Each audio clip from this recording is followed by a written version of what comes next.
Bom dia a todos. Hoje, então, nós começamos, vamos dizer assim, com a filosofia propriamente dita, com as escolas cosmológicas, né? E o que seriam as escolas cosmológicas? São os primeiros movimentos filosóficos ocidentais.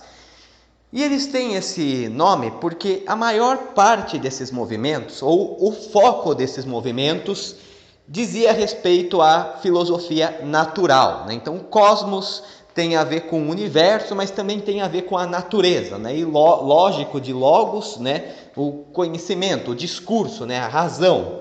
Então, como que operam esses movimentos cosmológicos? Eles buscam explicações para a realidade natural sem recorrer aos mitos. E por que sem recorrer aos mitos? Porque as mitologias, como nós vimos, elas são baseadas em explicações intuitivas e na crença, né, para a explicação do universo, para a explicação da realidade. A questão é que, por volta do século VI, VII a.C., essas explicações elas já não estavam mais dando conta da nova realidade que se formava. Isso, é claro, nós temos que deixar claro que foi no Ocidente, né? No Oriente, nós já temos uma tradição que nós podemos chamar de filosófica, muito mais antiga, que é algo que nós iremos ver depois.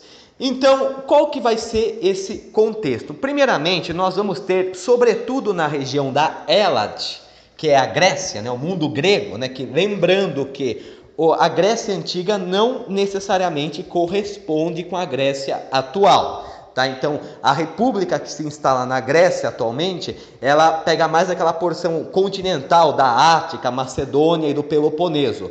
Já a Grécia Antiga, nós temos duas grandes diferenças. Primeira, não havia unidade, então cada cidade tinha um governo próprio, não havia uma unificação, uma unidade grega, essas cidades compartilhavam entre si o idioma e costumes e religião em comum. No entanto, cada uma tinha um sistema político próprio e, inclusive, muitas vezes elas guerreavam entre si. E também não se limitava à região que nós chamamos de Hélade, né? Havia colônias gregas por todo o mar Mediterrâneo, chegando mesmo ao Mar Negro. A Magna Grécia, no sul da Itália, era uma das maiores colônias gregas na antiguidade. Então, o que isso acarreta em mudança? Nós vamos começar, né, no período grego, ou na história grega, desculpa, o período chamado de período arcaico. O período arcaico é quando as cidades gregas se desenvolvem e formam seu sistema político. Então, quando Esparta vai formando sua oligarquia, quando Atenas começa a formar sua democracia. Então, é todo esse processo, né, que vai dizer respeito à formação das cidades gregas, no período arcaico. E com a formação dessas cidades, de uma nova ordem social, de uma nova estratificação social, as funções sociais também se alteram, né? Você também tem uma nova visão de mundo.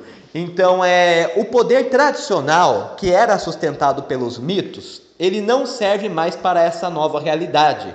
Nós não estamos mais tratando de sistemas de clãs, sistemas de aldeias. Nós estamos falando de um poder fortemente institucionalizado a partir do Estado, no qual já não é mais necessariamente o poder tradicional que impera, mas sim um poder burocrático, um poder racionalizado. Com isso, as explicações racionais, elas vão tendo que dar lugar aos mitos, para a própria organização dessas cidades. Então, muitas monarquias que tinham origem em mitos começam a ser derrubadas, né? Começam a dar lugar a um poder mais compartilhado no mundo grego, né? Também você vai ter rotas comerciais que colocam povos em contato, e isso vai levar a o quê? Vai levar à relativização dos mitos. Então, algumas das cidades na Jônia, né, onde é a região que se considera o berço da filosofia ocidental, nós temos muitas rotas comerciais em que algumas cidades como Mileto mesmo, reunia desde gregos de diferentes regiões até egípcios, povos da Mesopotâmia, até mesmo um contato indireto com chineses e indianos, né? Fenícios, né? Cartaginenses, entre tantos outros. Você vai ter então uma relativização do mito, porque nesse contato multicultural, cada um vai contar as histórias de seu povo. E aí as pessoas vão começar a perceber que os mitos não são uma explicação universal, ou seja, cada povo tem o seu, cada povo tem a sua explicação para a realidade. E justamente por não ser universal, ele não é capaz de explicar a realidade como um todo. É óbvio que nós devemos nos lembrar que os mitos não desaparecem de forma alguma, tá?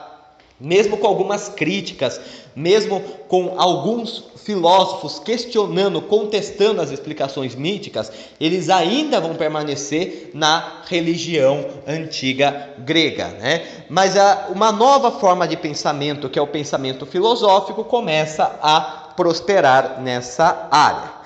Então é importante também ressaltar que os primeiros filósofos ocidentais não se preocupavam tanto com as questões humanas, ética, moral e política. Muitos poucos se dedicaram a isso. Em geral, imperava a filosofia natural mesmo, né? Que é o que vai dar origem a longo prazo às ciências naturais. Isso muito tempo depois que vai acontecer.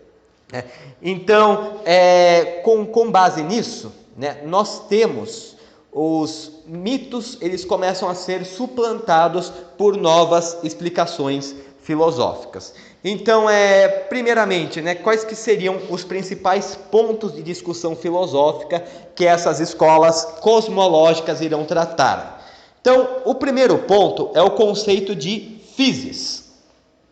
Physis é muitas vezes traduzido como natureza, de lá que vem também o termo física, né, que diz respeito ao estudo da matéria, ou seja, a compreensão do mundo físico em seus próprios termos. Compreender a natureza segundo ela mesma, segundo as leis naturais, e não a partir de deuses e seres sobrenaturais.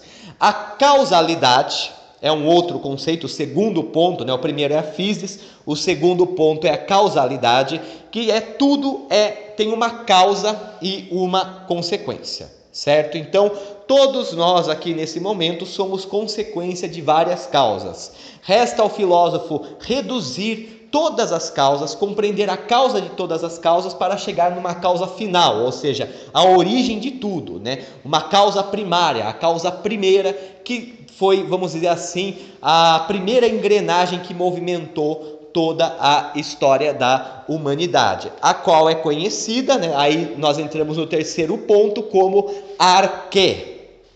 Arquê é o elemento primordial, né, que seria a causa primeira. Muitos filósofos de diferentes escolas vão tentar compreender a arqué de diferentes maneiras, tá? Então, cada um ao seu jeito vai dar uma explicação, se foi a água, o fogo, a terra, o número, não importa, né?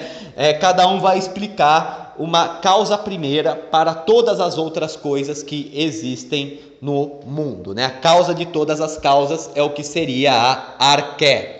Aí o quarto ponto é o cosmos, né, que tem a ver com a harmonia, tem a ver com beleza, né? Inclusive os produtos de beleza são chamados de cosmético, né? Em grande parte é por conta da raiz grega da palavra cosmo, né, que tem a ver com beleza, harmonia. O que é um cosmético? Ele serve para harmonizar a aparência. E que também, né, é usado para entender o universo, né? Então, o universo ele é regido por uma ordem racional, uma ordem harmônica, que pode sim ser compreendida pelo ser humano. Quando há ausência dessas regras, nós temos o chamado caos. O quinto ponto é o logos, que é muitas vezes traduzido como discurso e que é oposto ao mitos. O logos, então, ele é uma explicação racional, uma explicação muitas vezes lógica, né? Daí que veio também a palavra lógica e o sufixo logia, que é presente em várias ciências, geologia, biologia, ecologia, fisiologia. que diz respeito a compreender, a discursar, né, a compreender a realidade a partir da razão, a partir de um discurso racional. E a crítica também, né? Ou seja, o filósofo ele deve duvidar de tudo, né? Então o filósofo ele deve sempre pôr em dúvida qualquer coisa que não seja uma verdade absoluta. Na filosofia cosmológica, a crítica ela é muito incentivada, tanto que nós podemos perceber que, por exemplo, os discípulos de Tales de Mileto, eles não concordavam com a sua ideia, né? Cada um desenvolveu uma teoria bem própria, né? O que provavelmente indica que Tales incentivava seus discípulos a criticarem, né? A criticarem suas ideias. O que é um pouco complicado de saber também, porque muitos pensamentos desse período da filosofia não foram registrados por escrito, né? Já que imperava o diálogo, imperava o discurso. Com exceção talvez de Heráclito de Éfeso, a maioria não teve textos escritos, e nós sabemos informações sobre eles por conta de filósofos posteriores, como por exemplo Platão, Aristóteles, entre tantos outros, que fizeram da filosofia um exercício de escrita, que transformaram a filosofia em um texto, podemos dizer desta forma.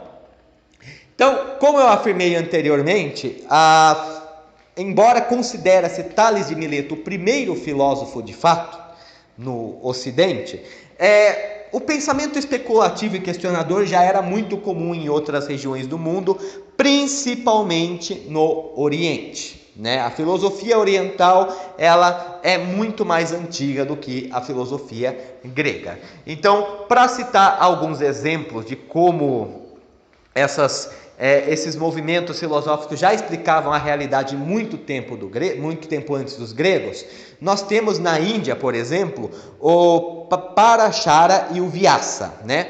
Vyasa, no caso, é o filho do Parashara. Então, Parashara, ele é considerado um dos primeiros astrólogos registrados e que também classificou racionalmente as plantas e escreveu o texto da fundação do hinduísmo, né? Então, é importante ressaltar, né? Vamos perceber que Parashara, ele não recorreu necessariamente à religião e à mitologia para escrever os seus textos, embora, é claro, né, nós veremos que a filosofia oriental ela é bem atrelada com a religião e ela esteja presente com a religião. O Parashara, cerca de 2500 a.C., já buscou outras formas de explicações que não recorressem unicamente ao mito. Nós temos aí o filho do Parashara, que é o Vyasa, também mais ou menos da mesma época, um pouco depois, cerca de 2400 a.C., né? Não se sabe a data exata. Então, o Vyasa, ele escreveu uma das primeiras teorias sobre a guerra justa. Guerra justa é um conceito muito importante na filosofia política, pois é as condições para que uma guerra seja moralmente aceitável. Então, em que momentos declarar guerra é justificável? Em que momentos uma agressão ao outro pode ser aceitável? E também ele é o responsável pela divisão dos Vedas, os textos sagrados do hinduísmo. Os 4 grandes livros do hinduísmo, né, foram organizados pelo Vyasa, que são a base de toda a religião hindu e que tem inclusive repercussões em religiões derivadas ou sectárias do hinduísmo, como é o caso do budismo ou do jainismo. Também, segundo dizem, escreveu o poema mais longo já escrito.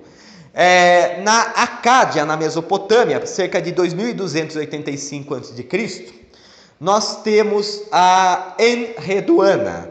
A Enheduanna foi uma sacerdotisa que era filha do rei Sargão da Acádia, o conquistador, né, o imperador que, vamos dizer assim, criou a primeira noção de império na antiguidade, numa época em que a maioria dos governos se limitavam a cidades e seus arredores. Ela foi sacerdotisa da deusa Inanna, né? A deusa Inanna ou Ishtar, uma deusa muito cultuada em várias regiões da Mesopotâmia, associada muitas vezes ao amor e à guerra. E escreveu muitos poemas também que tratam sobre a sabedoria, além também de ter se especializado em astronomia, matemática e governo. né? Então, Enreduana, né, ela teria sido uma das primeiras filósofas da região do Oriente Próximo e uma das primeiras filósofas de que se tem registro. Nós temos também, posteriormente, cerca de 1700 a.C., embora a data seja incerta, alguns datam que seja muito depois, né? Mas nós temos o Zaratustra também, o sábio persa. Embora o Zaratustra tenha sido responsável pela difusão de uma religião, né, o zoroastrismo, né, que é uma religião que tem cunho maniqueísta na ideia do bem contra o mal, Zaratustra também foi um sábio persa, um sábio que simplificou o panteão persa na força benéfica e na força maléfica, e que tratava a vida como uma luta entre verdades e mentiras. Embora seu pensamento tenha se materializado em religião, ele também foi um sábio que buscava explicações não míticas para a realidade. E nós temos também, na própria Grécia mesmo, na região da Tessália, mais ou menos no período homérico, nós temos a Aglaonice, que teria sido a primeira mulher astrônoma de que se tem registro, conhecida como feiticeira. Ela era capaz de prever eclipse a partir da observação dos planetas e das estrelas. Inclusive dizem que uma vez ela foi colocada em dúvida e ela afirmou que um eclipse iria ocorrer em alguns dias. Para espanto de toda a população ao redor, o eclipse de fato aconteceu. Então, nós vemos, né, que antes mesmo de Tales de Mileto, nós já temos uma série de explicações já mais racionalizadas, que não recorrem unicamente ao mito, mas à observação, à questão e à especulação para a realidade em diferentes lugares do mundo. Nietzsche mesmo, o filósofo Friedrich Nietzsche, ele teria afirmado, né, no nascimento da tragédia, que na verdade a filosofia ela não foi uma obra dos gregos, né? Na verdade os gregos pegaram emprestado dos povos que conquistaram ou com que tiveram contato comercial, e com isso eles sistematizaram o pensamento filosófico. E diga-se de passagem, mesmo os mitos também eles buscam uma explicação para entender a ordem do cosmos, né? Uma explicação mais intuitiva, mais baseada na fé, mas ainda assim não deixa de ser uma explicação, né? Então nós temos várias religiões antigas e mesmo as contemporâneas também,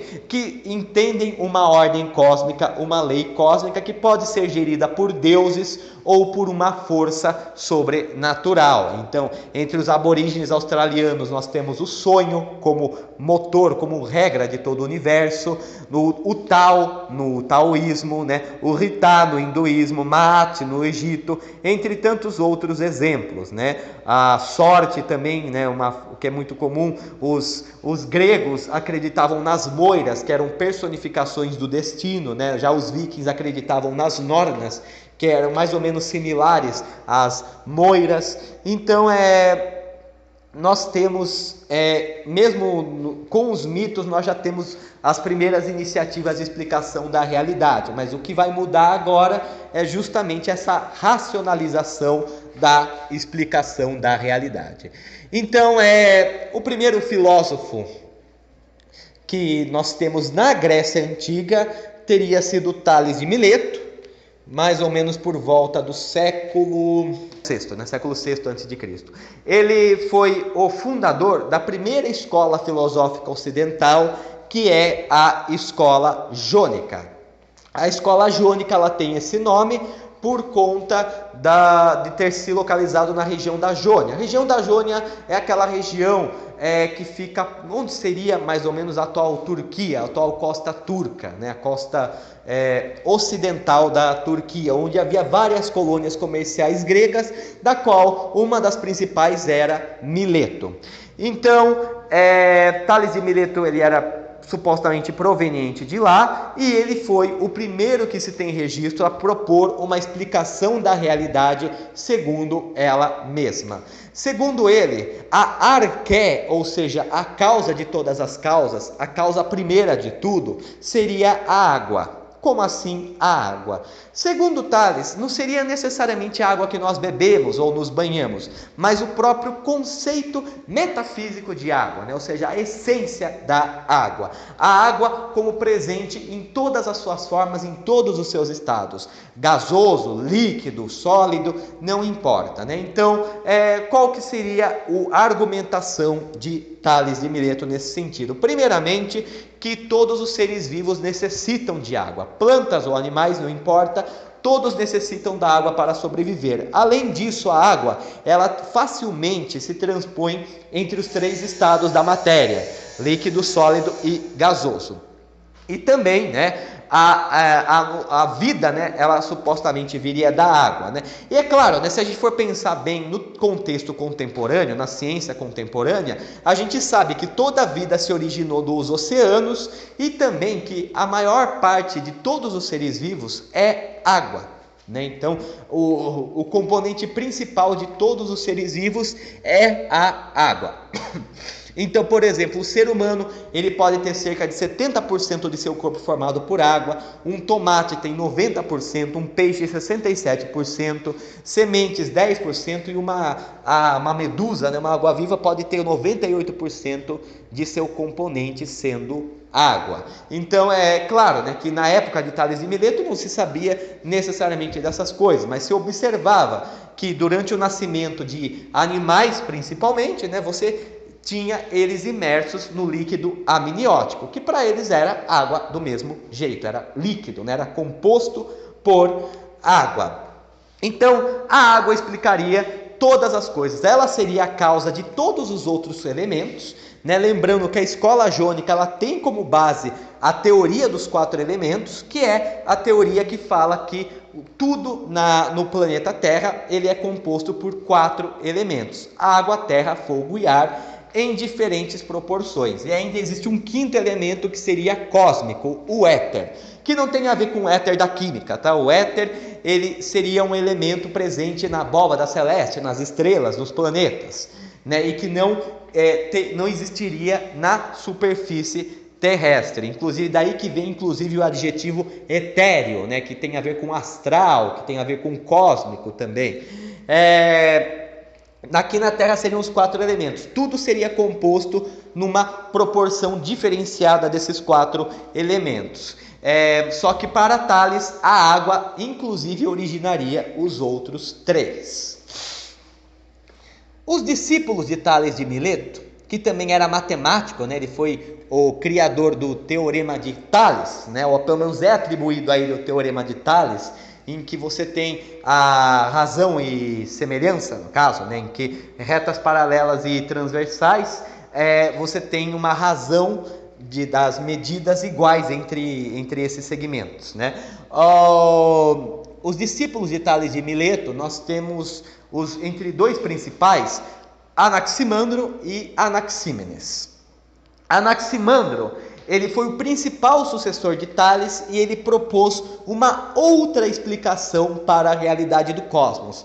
Um elemento invisível, infinito e ilimitado chamado apeiron, né? Então, o apeiron seria a base, inclusive, dos 4 elementos. Esse apeiron, ele seria a substância do cosmos, tudo o que deu origem a tudo, né? Já que para Anaximandro, os 4 elementos, um não teria a condição de gerar o outro. Até interessante nesse sentido que Anaximandro ele destoa um pouco dos outros filósofos jônicos por propor uma explicação mais metafísica. E é curioso, claro, né, que na época de Anaximandro ele não sabia disso, mas atualmente muito se fala sobre a matéria e a energia escura, né, que seriam a causa de origem de todas as partículas, de todo o universo, né? Então, mesmo sendo uma preocupação de Anaximandro, lá por volta de 500 a.C., nós temos essa preocupação ainda hoje, né, de tentar compreender a origem de tudo, qual que é o elemento que originou os outros elementos, qual que é a energia ou a matéria que originou todas as outras matérias. Ele também, Anaximandro, ele tinha uma teoria do movimento constante, a teoria dos pares opostos também, que ele diz que os pares opostos se auto-excluem. Como assim? Quer dizer que o oposto ele não pode conviver com o seu oposto, certo? Então o frio ele não pode viver com o calor, né? Da mesma forma, o líquido ele não pode conviver com o sólido no mesmo momento. Só que no momento em que, por exemplo, o calor é excluído, nós temos o frio imperando. Então, o próprio tempo vai fazendo com que esses pares se auto-excluem. Eles não podem conviver no mesmo momento, mas eles não deixam de existir. Só que em um determinado momento impera um, em outro momento impera o outro. Então, um momento, né, pensando até mesmo nas estações do ano, né, nas estações do ano, o inverno, né, um período mais frio, né, em que não há muito calor. Quando o inverno passa com o tempo, nós temos daí o verão, que é caracterizado pelo calor. Então seria mais ou menos esse o princípio dos pares opostos. Outro discípulo também do Tales era o Anaxímenes. Anaxímenes ele também recorreu à teoria dos 4 elementos, afirmando que a origem de tudo não seria a água, nem o apeiron, mas seria o pneuma ou o ar, pois é um elemento incorpóreo, ou seja, não tem forma, que se encontra em toda parte e que é também necessário para todos os seres vivos, até mesmo mais do que a água. Inclusive, um dos debates que ocorrem nesse momento é como a água seria capaz de gerar o fogo, né? Já que para Tales de Mileto a água originou tudo, como ela poderia originar o fogo? Anaxímenes já afirma que não pode haver fogo sem ar, e de fato, né, o fogo ele necessita do oxigênio para se manter, né, para a chama se manter. Então Anaxímenes propôs a teoria do ar, né? O ar ele seria relacionado também a movimentos, né? À vida, à respiração, ao fogo, ao calor, né? Entre outros exemplos. Além disso, né? Anaximandro ele também além de ter proposto a teoria do apeiron, ele também foi um dos primeiros a estudar o cosmos racionalmente, né? Segundo ele, a Terra ela estaria no centro do sistema solar e o Sol ele estaria orbitando a Terra, mas em uma linha fixa. Para ele, durante o verão, uma determinada parte da Terra receberia luz solar, enquanto no inverno essa mesma parte não receberia luz solar, mas porque a Terra durante seu movimento ela iria para cima e para baixo, né, como se fosse uma mola. Então, por exemplo, no hemisfério norte, durante o verão ela subiria recebendo maior luz solar. Durante esse período no inverno, ela desceria recebendo menor quantidade de luz solar. É atribuído também a Anaximandro o primeiro mapa mundi, que tem 3 continentes, Europa, Ásia e Líbia, que seria a região do norte da África, cercadas por um oceano, o mar oceano, né, que ficaria ao redor dos continentes. Depois então nós temos o Xenófanes de Colofon. O Xenófanes de Colofon ele é herdeiro da tradição jônica e ele também busca a Arqué, que para ele seria a Terra. Então o Xenófanes ele desenvolve a teoria de que a Terra é a origem de todas as coisas, inclusive dos outros elementos, já que de lá surgiriam todos os outros seres, como animais e plantas. É válido lembrar que nessa época imperava uma teoria chamada abiogênese. A biogênese, na verdade, ela consistia em que exatamente? Na ideia de que a vida surge da matéria inerte ou da matéria morta, né? ou que não possui vida. Então, como os gregos antigos eles não compreendiam ainda os micróbios, a microbiologia de uma forma geral, eles acreditavam que, por exemplo, as minhocas surgiam da própria terra, né? Alguns seres surgiam da terra ou surgiam de árvores, entre outros exemplos. É claro, essa teoria foi derrubada.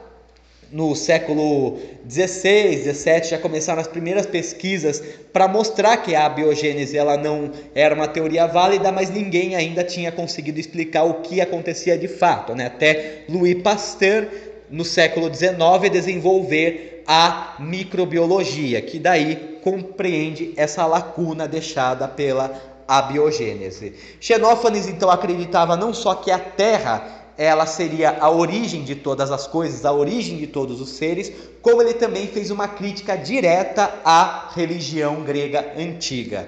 E como assim? Como seria essa crítica direta? Segundo Xenófanes, os deuses, eles nada mais seriam do que uma projeção dos seres humanos em um nível superior. Ou seja, os deuses seriam como os heróis, seriam um ideal, um exemplo a ser seguido. Mas no caso da Grécia Antiga, os deuses, eles assumem a forma humana. Segundo ele, não faria sentido seres superiores terem a forma humana. Então, os deuses, suas qualidades, seus defeitos, suas virtudes e sua aparência, nada mais seriam do que uma projeção da própria humanidade para criar um humano ideal que deve seguir de exemplo, um humano onipotente, superpoderoso, que deve servir de exemplo. De qualquer forma, Xenófanes ele não era ateu, tá? Ele acreditava que havia um único Deus que encarnaria no próprio cosmos, na própria natureza. Isso daí no campo da teologia é chamado de panteísmo. Panteísmo é a ideia de que a própria natureza ela é divina, o próprio cosmos, o próprio universo, ele é divino e gerido por leis nacionais. Não é, no caso, um Deus criador do universo, mas Deus seria o próprio cosmos, o próprio universo. Com isso, ele acabou atacando diversos sacerdotes e diversas religiões que personificavam os deuses, que colocavam deuses como seres racionais e que, na verdade, nada mais eram do que uma projeção do próprio ser humano. Por conta justamente de sua crítica à religião, ele acabou sofrendo muitas perseguições e acabou viajando para a Magna Grécia, no sul da Itália, onde teria sido mestre de Parmênides, que foi o fundador de outra escola importante, a escola eleática, da qual nós iremos nos informar. E também, para completar o ciclo, nós temos o Heráclito de Éfeso, que teria sido um dos últimos filósofos da escola jônica e, curiosamente, um dos poucos que deixou registros escritos. Só que muito desses registros se perdeu, já que eram feitos em pergaminhos. Esses pergaminhos eles estragavam com o tempo, alguns foram recopiados e armazenados posteriormente na Biblioteca de Alexandria, que passou por um incêndio, no qual praticamente todo o material foi perdido. Heráclito, no caso, ele defendia o fogo como a causa de todas as causas. Segundo Heráclito, o fogo ele representa a tensão, a mudança, a contradição, ou mesmo a guerra. E o fogo ele tem uma característica que os outros elementos não necessariamente possuem, que é o movimento contínuo, a transformação e o movimento contínuo. No caso, segundo o Heráclito, ele vai ser o fundador de uma corrente filosófica conhecida como mobilismo. E o que seria o mobilismo?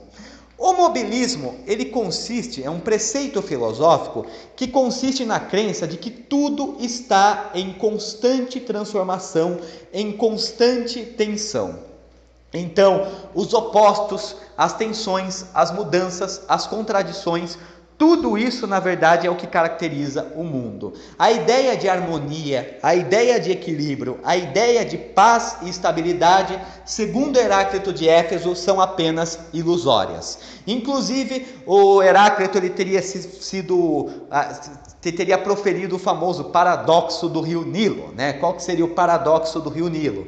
A ideia de que se ele entrasse no rio Nilo em um momento, se banhasse nas águas do rio Nilo e posteriormente entrasse novamente, ele estaria entrando no mesmo rio ou ele estaria entrando em rios diferentes. Segundo a teoria do mobilismo, ele estaria entrando em rios diferentes. Por quê? Porque a água que banhou ele da primeira vez não é a mesma água que o banhou da segunda vez.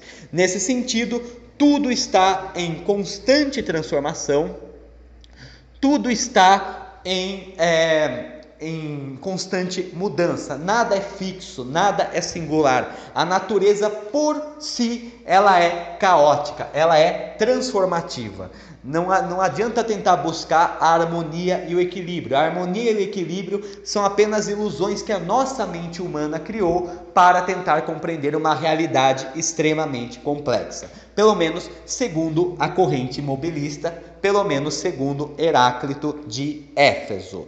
Então, da escola jônica, então, nós temos esses principais filósofos, né? Então, Tales de Mileto, que além de matemático, né, que estabeleceu o seu teorema, o teorema de Tales, ele foi um dos primeiros filósofos, o primeiro filósofo ocidental a buscar uma explicação racional para as coisas, né? Segundo ele, a arqué, ou a causa de todas as causas, seria a água, em grande parte por sua associação com a vida e com a natureza e pelo fato de percorrer os 3 estados. Depois nós temos então o Anaximandro e o Anaxímenes, né? O Anaximandro, que propôs a teoria do apeiron, então mais metafísica no caso, que teria originado os outros 4 elementos, que é o indeterminado, o ilimitado e o infinito, além de também ter sido astrônomo, propondo uma rotação do Sol sobre a Terra em 2 eixos, né? Então, um momento em que ele roda para o norte e um momento em que ele roda para o sul, que explicaria as estações de verão e inverno, e também um dos primeiros mapamundi, né? Que tinha 3 continentes, com a Grécia no centro, né? Então, a Europa ao norte, você teria daí a Ásia no leste e ao sul a Líbia, sendo cercado pelo mar Oceano, né? O oceano que iria rodear os continentes, já que não havia noção de América, nem de Oceania ou Antártica, mesmo de Ártico também, né? Nesse período da história. Aí nós vamos ter também o Anaxímenes, que propôs o ar como a arqué, como principal elemento, né? A causa de todas as causas. E também, né, justamente pelo fato dele ser necessário para a vida e necessário também para outros elementos, né? No sentido, a água, ela também evapora, ela se transforma em ar, podemos dizer dessa forma, segundo a mentalidade grega antiga.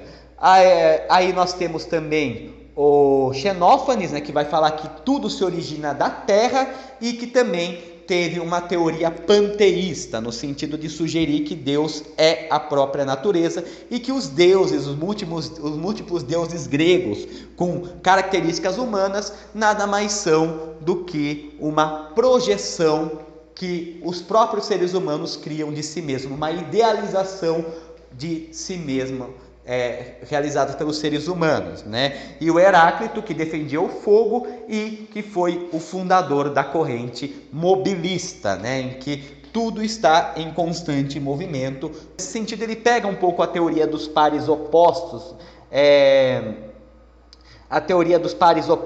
do Anaximandro, né, em que o tempo faz com que os opostos se excluam, né, só que ele potencializa e radicaliza muito mais, né, ao afirmar que a transformação é sempre constante e que, na verdade, a imutabilidade, né, a não mudança, a estabilidade, o equilíbrio são apenas ilusões que nós possuímos sobre a realidade natural. Então, vimos então com isso a escola jônica, né, a primeira escola filosófica ocidental, que buscava uma causa última, uma causa final para toda a realidade existente e que recorria muitas vezes aos 4 elementos, né? Então, a teoria dos 4 elementos, terra, água, fogo e ar, que seriam componentes básicos de todas as formas, de toda a matéria existente, sendo que Anaximandro propôs também o apeiron como a causa final. Então, no presente momento é isso, né? Vimos então a origem da filosofia, né? Por que ela aparece nesse contexto, outros pensamentos filosóficos anteriores aos gregos e, por fim, a escola jônica. Posteriormente, nós iremos tratar de outras escolas filosóficas cosmológicas, a saber, a pitagórica, a eleática e a atomista, né? Que aí nós iremos ver na próxima aula. Então, um bom dia a todos e obrigado pela atenção.